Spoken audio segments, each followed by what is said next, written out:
جی د ژغ قدرمنې دا ټیم زه د کاریکوټ په چاوک باندې ویلوړې د ونه بزرګ کې د کاریکوټ په چاوک ویلوړې ما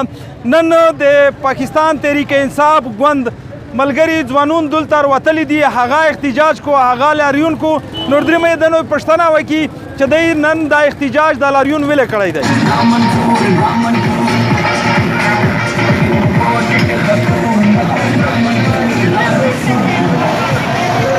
و طرف تا دنیا وینی چه انتهایی منگایی دو هر شای چک دای خاص کر دمیش دلتا دونارو چی سرکوری چه که پیکه حکومت نرسی خیمیش چه کیم سیول انتظامیه دو فور ڈپارٹمنٹ تای اوور سرا نور ڈپارٹمنٹس دی آغا سرا ملاو دی آدونا عوام تا نملاوی جی بلکه خرچی جی ورکی جی میش دایایی چه ده ایغ دا انویسٹیگیشن وشی دغه تیره چه ورکا دونا دو تقریبا دی و ریپورٹ مطابق 2 لاکا بوره ورکی دی ده ایغ دا وشی او اندیا شکی ما زړه د مش پر مولاوا مخکې چې کیم په وفا کې میږه حکومت او پاک ټیم باندې میږ ور سره سیټ و هغه مطابق تا ا تقسیمی جی غریب خلک ته ورسی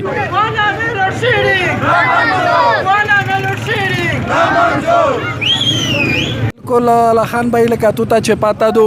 چې د میش دا وسه منګای دور کې د میش خلک ته دولت کوټه د ملینا ملاوی شي هغه دولت محسوس ټولادو پاکه ایسی ملوثای د ایسی نور کا سنی دولت سودی کندرون مافیا ور سره دو چې هغه دونه د اغلا کوي د لاره بره بل ځای خرڅوي میش دوامه مین مسله د ونه دغه دو چې د میش سره کیم د مشرف په ټایم کې د ګوملزام ډیم کیم اگریمنٹ شوی و چې تاسو 24 اور 24 غنټې بجلی پرووایډ کوي بعد امرغه د میش د حکومت د غلطه پالیسۍ د ظلم د زیاتای د واجه امیشتانن سبو پهونه کې درې څلور تحصیله ونه د چاغه په 2 غنټې نه زیاته بجلی مشتانه ملاوي شي میش دا وی چې میش چې دا د دونه ولا مسله د بجلی لوډ شیډینګ مسله حل نشي دا درنه مزید بل شکل اختیاروي او ان شاء الله پاکستان تحریک انصاف ورکر ملګری دو د اخري هدف پر دریمي د میجمن چې کی محدود خدمت مطالبه دي او میج په هر صورت حل غوړي کا تو خبره وکړه چې میش مسله خو ډیره دي د بجلی مسله د وسارا او د میج د ډمه مسله دو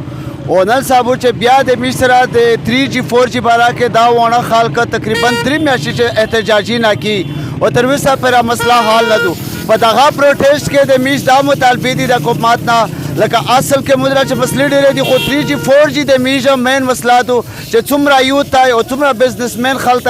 دا میش په ډیپندبل یې دغه بغیر د میش نه صاحب په کرنٹ ایریا کې دغه 3G 4G نه علاوه د میش هر شي سفر شوی د میش ګورنمنت ادم مطالباتو چې 3G 4G د فورن بحال کو کنه په دانا مخته میش مزید سترانګ پروټیسټ وکړي د خپل پیغام ورکوي اکی وزیر ژغ نیوز ونه